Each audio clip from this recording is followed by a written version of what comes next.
Hi, my name is Kevin and welcome to Fire Monitoring of Canada's Tech Tips video.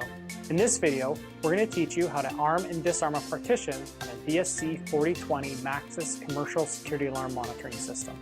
The DSC 4020 Maxsys Commercial Security Alarm Monitoring System is designed for commercial applications like schools, large commercial properties, industrial facilities, and more. The Maxsys Security Alarm System allows for different areas of the system, different partitions, to be armed and disarmed independently. This allows users to have access to some section of a property while leaving other areas secure. You'll need access to your DSC Keypad and the proper user code with proper credentials.